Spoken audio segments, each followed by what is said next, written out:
जय हिंद। मैं under officer Deepti आप सभी का इस अत्यंत महत्वपूर्ण और जागरूकता से परिपूर्ण कार्यक्रम में हार्दिक स्वागत करती हूँ,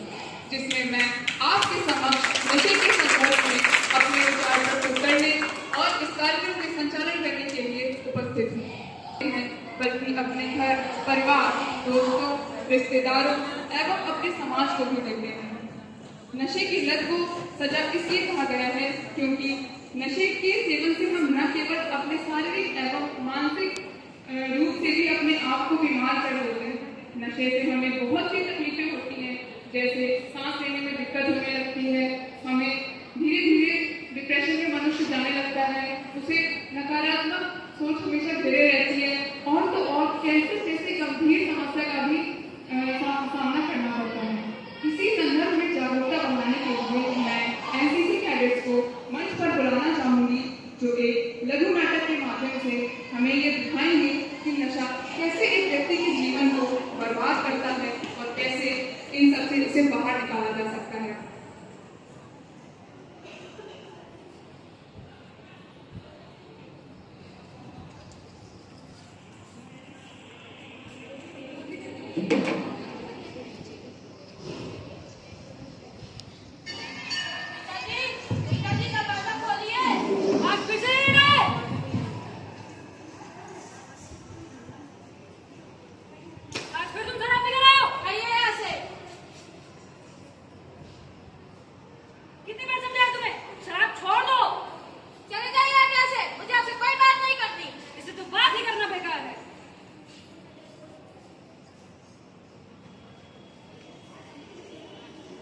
अगली सुबह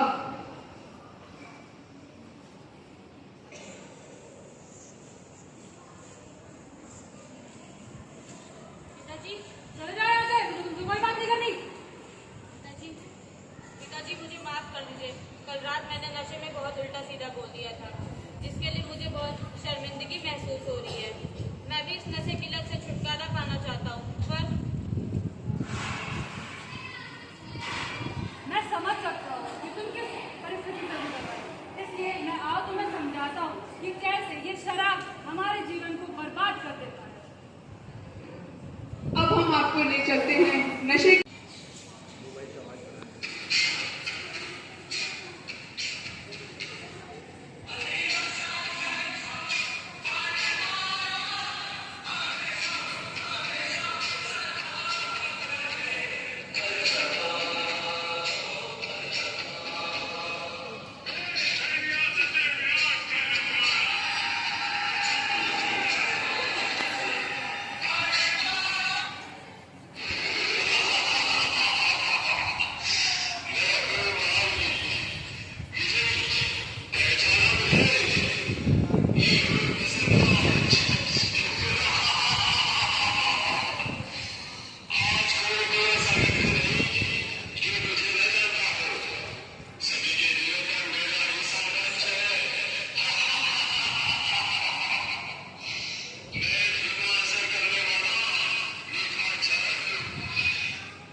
जैसा कि यूं तो शासनादेश के अनुसार 31 अगस्त तक हम सभी को नशा मुक्ति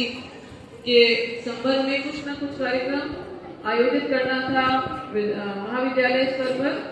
और ये इसलिए भी जरूरी किया गया शासन के अनुसार आदेश, क्योंकि ये नशा ऐसा है जिससे युवा ज्यादा ग्रसित है और युवा जो हमारे देश का भविष्य है, जो विकसित भारत के निर्माण में बहुत महत्वपूर्ण भूमिका निभाने वाले हैं, वो अगर इससे ग्रसित हो गए तो फिर हमारा देश का भविष्य सुरक्षित नहीं होगा। इसलिए विशेष रूप से इनको जागरूक करने की आवश्यकता है और इन कैडेट्स ने कम समय में काफी मेहनत की और बहुत अच्छा सा एक आपके सामने स्किट के माध्यम से इस बात को उजागर करने का कोशिश किया कि नशा किसी भी रूप में हम लें, चाहे वो शराब के रूप में हो, तंबाकू के रूप में हो, ड्रग्स के रूप में हो, हर प्रकार का नशा जो है वो हमारी सेहत को खराब करता है। इससे एक बार इनके प्रयास के लिए जोरदार तालियां। और हमारी प्राचार्य जी जिन्होंने आज कार्यक्रम की अध्यक्षता भी मैं कहूंगी और बहुत भाव से उसको देखा, समय उनके पास नहीं था लेकिन फिर भी वो उसके लिए निकाल करके आई कि आप लोग का प्रयास वो देखना चाहती थी और आप लोग क्या उसमें कर रहे हो। आपके प्रयास को देखकर उनका कहना था आप लोग किसी बड़े मंच पर भी जाके इसका प्रदर्शन करना चाहिए जिससे और लोग भी इससे प्रेरणा ले सके। तो आपका बहुत बहुत धन्यवाद और अब आपको मैं मंच पर बुलाती हूँ कि बच्चों का उत्साह हो जाए। Good morning everybody. और आप सभी ने बहुत ही अच्छी परफॉर्मेंस दी और क्योंकि उस परफॉर्मेंस से एक संदेश, एक मैसेज आप दे रहे थे और जो युवा पीढ़ी है ज़्यादातर वही नशे की गिरफ्त में है और आगे वो आपका घर परिवार भविष्य सब कुछ चौपट कर देता है क्योंकि वो आपकी सोचने समझने की जो शक्ति है उसको छीन कर देता है। तो जिन बच्चों को वैसे तो सभी युवाओं को जैसा कि मैडम ने कहा कि विकसित भारत के लिए ये जरूरी है कि जो हमारी 65% आबादी है युवाओं की वो सकारात्मक दिशा में कार्य करे और देश राष्ट्रहित के बारे में तो सोचे पर पहले खुद को स्वस्थ और मानसिक रूप से भी शारीरिक रूप से रखे तभी वो योगदान दे पाएंगे। तो उसके लिए बहुत जरूरी है कि आप किसी भी नशे के आदी न बने, किसी के प्रलोभन में न आए और ये ड्रग्स जो ड्रग्स वाला नशा बताया था वो अगर आपको किसी ने धोखे भी कर दिया तो धीरे धीरे आपको ऐसी आदत पड़ जाती है कि फिर आप उसको छोड़ नहीं पाते, पूरा जीवन व्यर्थ हो जाता है। वैसे ही युवा जो है वो अपने पढ़ाई लिखाई के प्रेशर, कुछ घर की परिस्थितियाँ हो सकती हैं और कॉम्पिटिशन की प्रिपरेशन में जा रहे होते हैं और अगर वो नशा करने लगते हैं तो उनकी मानसिक स्थिति इतनी कमजोर हो जाती है कि वो आत्महत्या की ओर अग्रसर हो जाते हैं। वो लोग भी आत्महत्या करते हैं। कारण है, ये भी एक कारण, बड़ा कारण बनता है आत्महत्या का, क्योंकि वो उससे निकल नहीं पाते। जैसे कि शुरू में बेटा अपने पिता से कहता है कि मैं उससे निकलना चाहता हूँ, तो नशे के उसमें आप साम्राज्य में एंट्री तो बहुत आसानी से कर लेते तो उससे निकलना बहुत मुश्किल होता है। यहाँ तक कि जो नशा उन्मूलन केंद्र है यानी जो आपके ड्रग्स वगैरह जो आप लेते हैं उसके लिए रिहैबिलिटेशन सेंटर होते हैं और आपको वहाँ ट्रीटमेंट भी होता है। तो उससे जैसे आप वहाँ कुछ दिन रहते हैं आपके ऊपर कंट्रोल रहता है, पर उसके बाद आप जैसे अपने घर की और अपने फ्रेंड्स की उनकी परिस्थितियों में आते हैं, अगर एक भी ट्रिगर आपको मिला तो जब तक आपका आत्मबल मजबूत नहीं होगा आप फिर उसको बहुत ही रेलिवेंट टॉपिक था, इसके लिए बहुत बहुत बधाई आपको और बहुत ही अच्छी स्क्रिप्ट और बहुत ही अच्छी परफॉर्मेंस आपने कोई बहुत अच्छा प्रशासन ने आपका मोबाइल से साउंड चला था और मुझे लगता है अगर ये साउंड अच्छे साउंड सिस्टम से चले, बड़ा एक मंच मिले तो आपकी जो परफॉर्मेंस है वो बहुत अच्छी और मैं यही चाहूँगी कि आगे कभी भी कोई बड़ा मंच मिलता है तो आप परफॉर्म करिए। मैंने तो इतने दिनों में इस बार 2 स्किट्स ऐसी रिसेंटली देखी जिसमें आपकी लगा कि आप के अंदर ये स्किट परफॉर्मेंस वाली जो एक्टिंग वाली कला है ये भी यहाँ की छात्राओं में बहुत अच्छी है और मैं तो चाहूँगी कि कल्चरल कमेटी इस चीज़ पे ध्यान दे कि जब हम कहीं अपनी टीम भेज रहे हैं तो हम एनसीसी की इस टीम के बच्चों को भेजें जो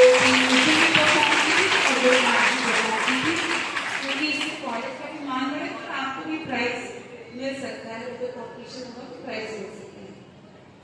एनसीसी वैसे भी देश के हित में क्या है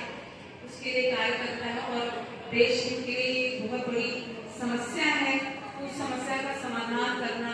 देश के लिए के हित में ही कार्य करना है। और किसी चीज के लिए आप कार्य तभी करोगे जब उसको जानोगे, समझोगे, उसके प्रभाव क्या है, दुष्प्रभाव क्या है, तभी उस दिशा में आप कार्य कर पाओगे। और बहुत सारे युवा आप जो बैठी होंगी इस स्किट के माध्यम से आपके मन में आया होगा कि ड्रग्स के प्रति, सिगरेट के प्रति, शराब के प्रति घृणा उत्पन्न हुई होगी। वैसे तो लड़कियां कम करती थी, ये मतलब नहीं ना के बराबर इसका सेवन करती थी, पर आजकल ये मेट्रोपॉलिटन सिटीज में और शहर, लखनऊ शहर बहुत तेजी से बढ़ता हुआ शहर है, तो यहाँ पे ये बहुत आम होती जा रही चीजें। माँ बाप की जो फिक्र है, जो टेंशन है, वो यही है कि कैसे वो अपने बच्चों को बचा सके। खासतौर पर बड़े शहरों में ये बहुत बड़ी समस्या है। एक छात्र ने कहा भी कि वो करोड़पति को रोडपति भी बना देते हैं। जैसे आप जो फिल्म स्टार्स हैं उनके कितने दीवाने होते हैं, और आप देखिए कितनी छोटी इन सब चीजों में कितना फंसे होते हैं, वो फंसे होते हैं, उनके बच्चे भी फंसे होते हैं। तो यहाँ पे भी अगर आप देखें तो लखनऊ में भी कुछ ऐसे एरियाज हैं, कुछ ऐसे हब्स हैं जहाँ पर इसका प्रचलन बहुत ज्यादा है। और जैसे आप सड़क के किनारे स्कूल कॉलेजेस के बाहर ये चाहे वो अपने चटोरी जवान के लिए मोमो और पता नहीं क्या क्या खाते रहते हैं ना, इसके साथ ही आपको ड्रग्स देते हैं जिससे कि आपको उनकी लत बन जाए और जो है आप उसको रोज पेपर अगर आप न्यूज़पेपर पढ़ते हो और थोड़ा सा भी जागरूक करते हो, सोशल मीडिया पे भी अगर आप देखें तो न्यूज सेक्शन जो आता है उसमें ये चीज निकली थी। तो आपको हमेशा सजग रहना है, सचेत रहना है, अपने आप को सुरक्षित रखना है। जो महिलाएं हैं यानी लड़कियां हैं उनके लिए तो और ज्यादा जरूरी है, क्योंकि जब आपका दिमाग काम कर रहा होगा तभी आप अपने आप को सुरक्षित रखोगे। और जब आप किसी प्रकार की नशा करते हो तो आपका दिमाग छिन्न हो गया होता है, आपका दिमाग काम नहीं करता। तो आप सभी सुरक्षित रहें और आप सभी को बहुत बहुत बधाई और आपकी एएनएम मैडम को जिनके गाइडेंस में आपको बहुत बहुत धन्यवाद। और सब खड़े हो जाइए। यूं तो हम सबकी जिम्मेदारी है, लेकिन फिर भी एक संकल्प हम अगर लेके डालने की कोशिश करेंगे। दाहिना हाथ आगे करके सब शपथ लेंगे मेरे साथ। देश की चुनौती को स्वीकार करते हुए